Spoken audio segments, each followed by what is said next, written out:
O choro é livre. Glaze confessa decepção com o PT nas eleições municipais pelo Brasil. É isso mesmo. A petista destacou a necessidade de uma reconstrução do partido, mencionando que, embora a crise de 2013 ainda tenha impactos, houve uma atenuação desde 2020. Essa crise afetou a imagem e a liderança do partido, realçando a importância de um novo processo de fortalecimento nas esferas municipais. Hoffmann afirmou que o partido busca se reposicionar, especialmente após a crise política que culminou no impeachment da ex-presidente Dilma Rousseff. Pelo jeito, eles sentiram e muito. O desespero é tanto que Glaze disse que a esquerda vai continuar sendo massacrada nas redes se não conseguir a regulação, deixando claro que querem tomar o poder mais uma vez ao invés de ganhar as eleições. E é bom mesmo que ela fique bastante preocupada. O jornalista Caio Coppola explicou com maestria como e por que Lula e o PT foram os maiores derrotados dessa eleição municipal. O grande perdedor das eleições de 2024.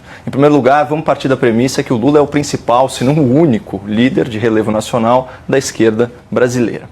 Pois bem, um estudo do INCT sobre representação e legitimidade democrática, repercutido pelo Grupo Globo, constatou que em 3.394 cidades do Brasil, a direita é hegemônica nas câmaras municipais. Ou seja, políticos mais à direita ocupam mais de 80% das cadeiras de vereador. Esses municípios contabilizam mais de 83 milhões de habitantes. Só para efeito de comparação, a esquerda só é hegemônica em 382 câmaras municipais, que representam, por sua vez, somente 7 milhões de habitantes. Ainda de acordo com esse estudo, em 5.162 cidades, ou seja, em 93% dos municípios, a Câmara pende mais para a direita.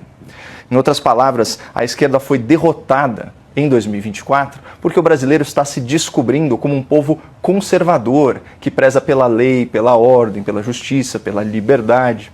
A esquerda que defende a censura perdeu essa eleição. A esquerda que defende benefícios para criminosos perdeu essa eleição. A esquerda que defende a legalização das drogas e do jogo perdeu essa eleição. A esquerda que defende o aborto por conveniência perdeu essa eleição. A esquerda que defende os altos impostos e esbanja dinheiro público perdeu essa eleição. E a esquerda que hostiliza o nosso agro, hostiliza a nossa polícia e hostiliza os nossos empreendedores, perdeu a eleição. E o caso mais ilustrativo dessa grande derrota da esquerda socialista, da esquerda progressista, aconteceu aqui na minha cidade. O Lula da Silva, de livre e espontânea vontade, por iniciativa própria, resolveu tratar as eleições municipais em São Paulo como se ele fosse candidato e declarou, ainda em janeiro desse ano, o seguinte: na capital de São Paulo é uma coisa muito especial, uma confrontação direta entre o ex-presidente Bolsonaro e o atual presidente Lula. É entre eu e a figura. Aí a audiência me perdoe o erro de português, mas é que eu estou citando Lula entre aspas. Um dos slogans da campanha petista, publicado reiteradamente nas redes oficiais do PT, era esse aqui: Lula é Boulos e Boulos é Lula. O petista se empenhou tanto para eleger o seu pupilo que ele queimou a largada. Manchete do G1, junho de 2024. Justiça Eleitoral condena Lula e Boulos por propaganda antecipada em ato do 1º de maio em São Paulo. Naquela ocasião, o Lula pediu votos para o Boulos, alegando que ele estava disputando uma verdadeira guerra aqui em São Paulo contra o nosso adversário nacional. Portanto, foi o Lula quem primeiro nacionalizou a disputa política, polarizou o debate público e incitou a animosidade que deu tom à campanha. E o esforço do Lula veio acompanhado aí de números superlativos.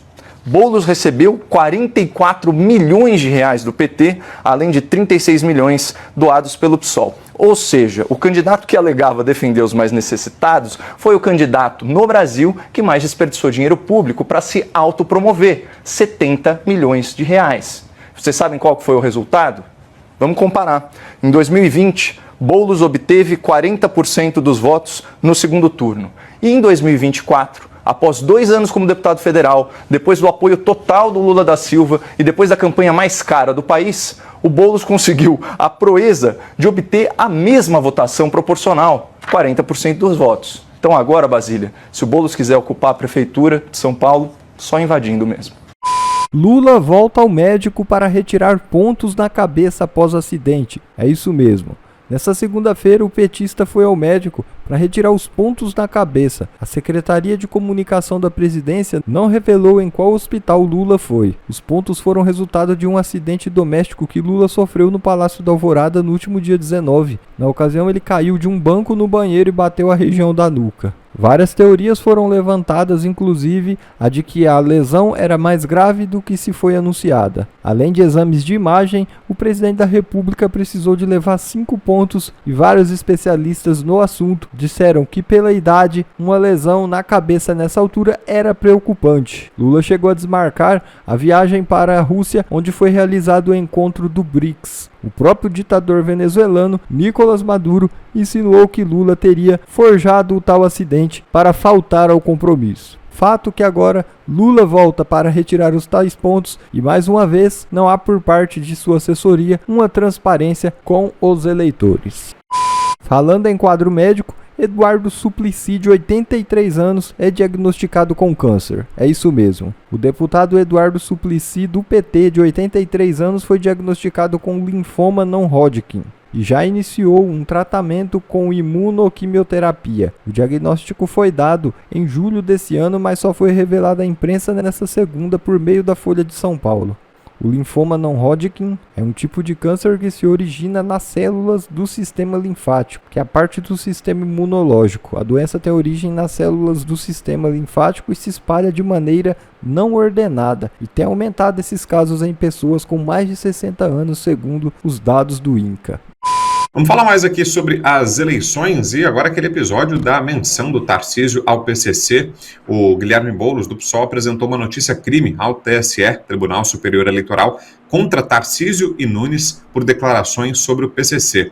A defesa do candidato do PSOL pede a inelegibilidade do governador por 8 anos e a cassação de Ricardo Nunes por causa daquela fala do governador Tarcísio. Ele foi questionado numa entrevista coletiva ontem, ainda durante o horário de votação, sobre os bilhetes que foram interceptados pela Secretaria de Segurança Pública nas cadeias e que orientavam os votos de uma facção no Boulos. Tarcísio confirmou isso, deu essa informação publicamente e isso foi tratado pelo Boulos como motivo para inelegibilidade. A gente tem aqui, em primeiro lugar, pode colocar, Cláudio, por gentileza, uma postagem do Adalberto Piotto, jornalista Adalberto Piotto, lá da Revista Oeste, companheiro nosso, meu, do Consta, que também está lá no Oeste, uma postagem do Piotto aí falando sobre esse episódio e dizendo o seguinte: para pensar, na véspera, a imprensa já divulgara bilhetes atribuídos ao PCC. O governador, que detém as informações de inteligência, só teria confirmado o que é um fato. Se a luta é contra fake news, não contra fatos, os fatos devem ser divulgados. Foi a postagem feita pelo Piotto, depois a gente coloca no ar aí para você.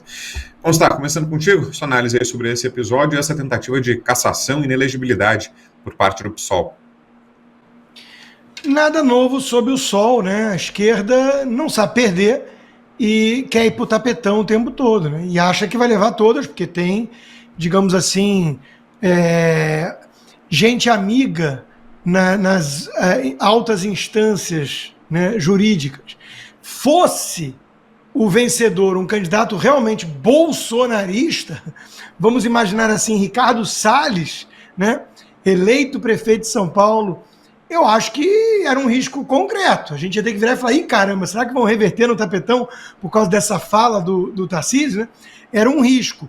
Sendo o Nunes, não vai prosperar, é loucura. Falar em impeachment do governador Tarcísio por ler uma reportagem do Metrópolis, né? É um negócio insano. Então, as pessoas, o André Marsiglia colocou os pontos, os pingos nos is, né?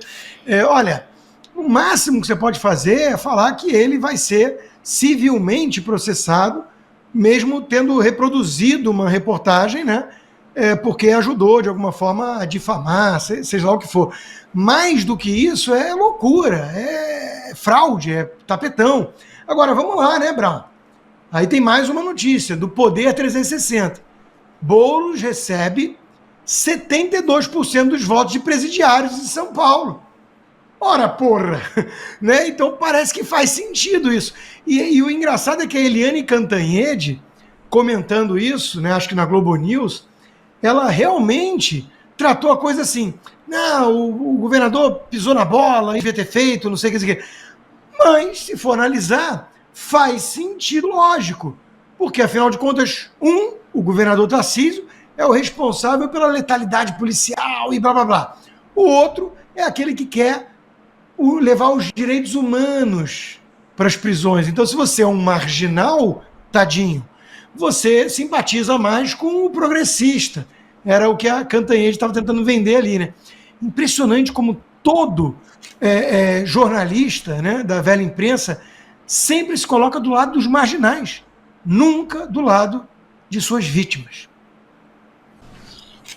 E a gente tem aqui separado um trecho do documento justamente que mostra um desses bilhetes, pode colocar, Cláudio, por gentileza, dos bilhetes que foram interceptados nas cadeias, e ali a informação. Dia 19 de setembro de 2024, durante o procedimento Revista Geral na penitenciária de Riolândia, foi apreendido um manuscrito em que integrantes da facção criminosa PCC orientam seus asseclas a apoiarem o candidato a prefeito da cidade de São Paulo, Guilherme Boulos, e a candidata a vice-prefeita, Marta Suplicy.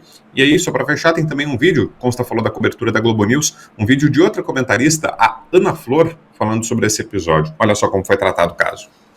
Há um entendimento que isso não foi um acaso. Não parece ter sido. Por quê?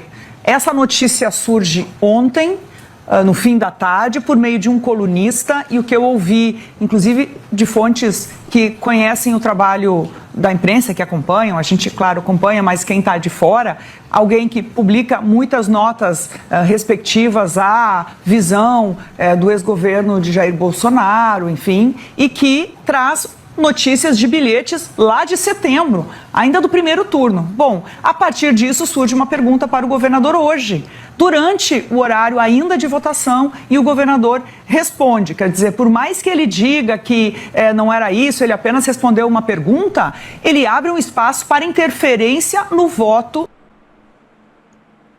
Vamos lá, e aí, Salles, alguma chance de inelegibilidade, cassação, alguma medida mais grave ou não? Eu acho que não, o Rodrigo colocou bem. Do ponto de vista jurídico, não tem pé nem cabeça. O que a esquerda, que o crime organizado apoia a esquerda no voto, é evidente. Você não precisa ser muito inteligente para inferir isso. Por quê? Porque a esquerda vota sempre pelas normas que são favoráveis à flexibilização de pena. A esquerda votou contra a regra que endurece as saidinhas. A esquerda vota contra o direito de ter armas para se defender na sua propriedade privada, defender sua família, defender, enfim, a sua integridade física. A esquerda vota a favor da liberação das drogas. A esquerda vota a favor de tudo quanto é porcaria. Então, é natural que o bandido, seja ele da facção que for, ele prefira votar na esquerda. Isso historicamente foi assim. Aliás, eu estava aqui ouvindo, o Rodrigo citou o negócio dos militares. Pode citar outras. Uma das besteiras que os militares fizeram foi ter colocado criminoso político junto com criminoso comum nos presídios na época. O que aconteceu? Os políticos ensinaram os criminosos comuns a se organizar como organização político-partidária.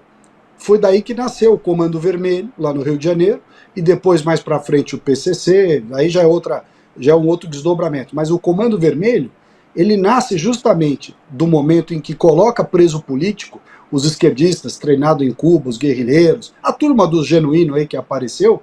Quando coloca a turma do Genuíno com os presos comuns no presídio, né, achando que não tinha problema nenhum, uns treinam os outros, né, e ensina os caras a se organizar, ensina os caras a pensar, inclusive politicamente, contra o regime militar, como sendo os opressores e tudo mais. Essa é a história do Comando Vermelho. Tem um livro daquele jornalista Caco Barcelos, eu acho, que ele conta, eu não sei se é ele mesmo, que ele conta a história do Comando Vermelho, e ele conta justamente isso, que colocaram no mesmo presídio da Ilha Grande, eu não lembro dos detalhes, mas...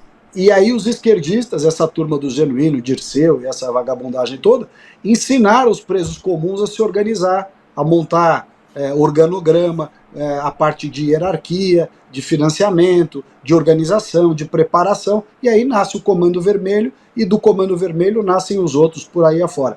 Então é óbvio, é evidente que a população carcerária, que na minha opinião não tinha que ter direito de votar porra nenhuma, é óbvio que esse pessoal vota na esquerda. Não precisa vir o Tarcísio para dizer isso ou dizer que inventou uma história. Isso é óbvio, evidente. E, portanto, não tenho que responsabilizar o governador por ter dito uma obviedade. Todo mundo sabe disso.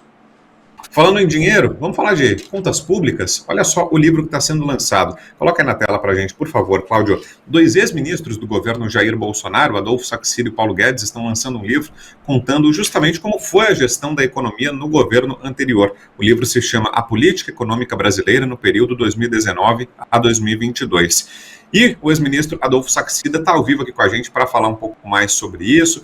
E, sem dar spoiler, ministro, eu queria que o senhor detalhasse para a gente aí brevemente quais são as diferenças, em que é que fez a gestão anterior de diferente do que está acontecendo agora, nesse momento no Brasil. Em primeiro lugar, parabéns pela obra, bem-vindo, boa noite. Boa noite, em primeiro lugar, um abraço aqui aos ouvintes do Bradock Show, um abraço ao meu amigo Ricardo Salles, ao meu amigo Rodrigo Constantino.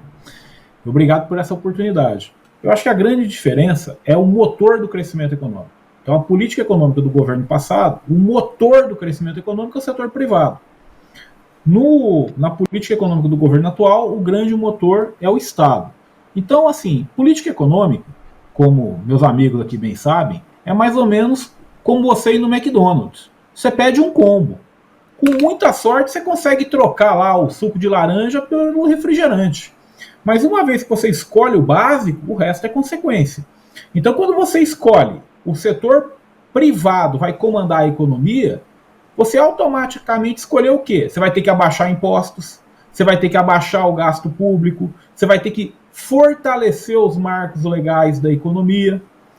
Por outro lado, quando você escolhe o governo como liderando a economia, automaticamente você já escolheu mais gasto público, mais tributos e mais intervenção. Então, é uma diferença de visão de política econômica. É claro que você vai encontrar exemplos de sucesso dos dois lados do espectro econômico. Eu acredito, Rodrigo, o ministro Salles, temos uma afinidade maior com o setor privado liderando a economia. E foi isso que nós implementamos nos 4 anos da nossa gestão, com o apoio do presidente Jair Bolsonaro e com a liderança do ministro Paulo Guedes. Constantino. Muito boa noite, Adolfo Saxillo, meu amigo de longa data, e que saudades. Não necessariamente sua, de um papo na mesa de bar, tomando uma cerveja, mas você e a sua equipe, o Paulo Guedes, na economia do país, no comando da economia do país. Nós saímos, enfim, do vinho para a água suja. Ministro, a pergunta que eu vou fazer é a seguinte. Muita coisa que vocês fizeram como equipe séria, liberal, técnica, foi visível, mas muita coisa não foi tão visível assim. Foi mais um trabalho de formiguinha, de bastidores, de pequenas reformas que trazem grandes resultados. Na sua visão, e o que dá para ver de fora agora, já que vocês não estão mais com a chave do cofre na mão, esse desgoverno petista de hoje, ele tem condições, ele está destruindo esse legado todo, porque nas estatais a coisa é muito evidente. A gente sai de um superávit recorde para um prejuízo recorde, voltou tudo ao que era antes. Mas e nessas outras áreas que vocês foram fazendo um trabalho importante de choque, de digitalização, de desburocratização? Isso aí, a turma está atenta a isso? A turma do PT está destruindo esse legado também ou não?